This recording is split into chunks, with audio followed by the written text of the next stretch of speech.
আটক করা হয়েছে রাষ্ট্রদ্রোহী মামলা আটক করা হয়েছে। আসলে আমরা তো জানি না উনি কি মামলা আটক করা। আমরা পিছিয়ে যাচ্ছি না, আমরা কখনোই পিছিয়ে যাব না। সংখ্যালঘু সম্প্রদায়ের 8 দফা দাবি বাস্তবায়ন না হওয়া পর্যন্ত আন্দোলন চলমান থাকবে। মানে হামলার শিকার হচ্ছে বিভিন্ন জায়গায়, এই জন্য সবাই আসতে ভয় পাচ্ছে। এই জন্য আর কি আসতে ভয় পাচ্ছে, মানে বিভিন্ন জায়গায় যারা সমাবেশ করেছে।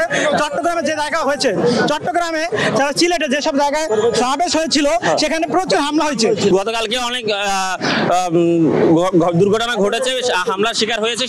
সেই তো আমাদেরকে প্রশাসনের তরফ থেকে অনুরোধ করা হয়েছে এবং প্রশাসন এবং বাংলাদেশ সরকারের উপরে সম্মান দেখিয়ে আজকে আমাদের আন্দোলন এখানে আমরা স্থগিত করছি। আগামীকালকে প্রেস কনফারেন্স আছে আমাদের জরুরি লক বিকাল 3টায়। চিটাগংয়ে হচ্ছে আমাদের ঢাকায় অবস্থান বলতে আমাদের শাহবাগে এবং প্রেস ক্লাবে আমাদের কথা ছিল। প্রেস ক্লাব থেকে আমাদের একটি দল শাহবাগে প্রবেশ করবে এবং শাহবাগে হচ্ছে করা হবে, কিন্তু সেক্ষেত্রেও দেখা যাচ্ছে যে বিভিন্ন জায়গায় আমাদের গাড়ি আটকে দেওয়া হয়েছে। শিক্ষার্থীদেরকে বিভিন্নভাবে প্রেশারাইজ করা হচ্ছে, রাজনৈতিক দলের মাধ্যমে প্রেশারাইজ করা হচ্ছে যেন আমরা কোনো বাধ্য করেছে পিছিয়ে মানে আন্দোলন স্থগিত করতে নাকি আপনারা? আমরা পিছিয়ে যাচ্ছি না, আমরা কখনোই পিছিয়ে যাব না।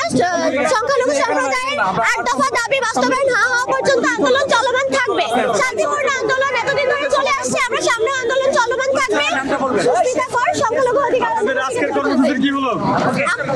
আমাদের আজকের কর্মসূচি আমরা স্থগিত করছি। আপনাদের প্রশ্নোত্তরগুলো আগামীকাল দেওয়া হবে। আজকে আমরা স্থগিত করেছি। সবাই মানে হামলার শিকার হচ্ছে বিভিন্ন জায়গায়, এই জন্য সবাই আসতে ভয় পাচ্ছে। এই জন্য আর কি আসতে ভয় পাচ্ছে, মানে বিভিন্ন জায়গায় যারা সমাবেশ করেছে।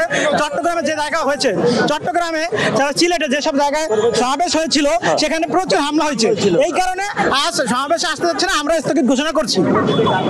পরবর্তীতে কালকে আমাদের 8 দফাগুলি কি ছিল আসলে যদি একটু বলতেন। আমাদের 8 দফার ভিতর ছিল আমাদের শারদীয় দুর্গায় 5 দিনের ছুটি, বিভিন্ন সংখ্যালঘু ছুটি হবে এবং আমাদের মন্ত্রণালয় করতে হবে, সংখ্যালঘু আইন মন্ত্রণালয় সবকিছুই করতে হবে। আমাদের 8টা দফা আপনাদের ইতিমধ্যে বলা হয়েছে।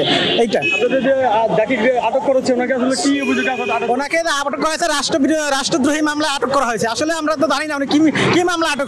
ওনাকে মিথ্যা বর্ণনা মামলায় যখন ফাঁসানো হয়েছে বা আটক করা হয়েছে, সেই বিষয়টা সরকারের খুব গুরুত্বপূর্ণভাবে বিষয়টি দেখা উচিত এবং চিন্ময় দাস ব্রহ্মচারী প্রমুখের ঈশ্বরকে অবিলম্বে মুক্তি দেওয়া উচিত।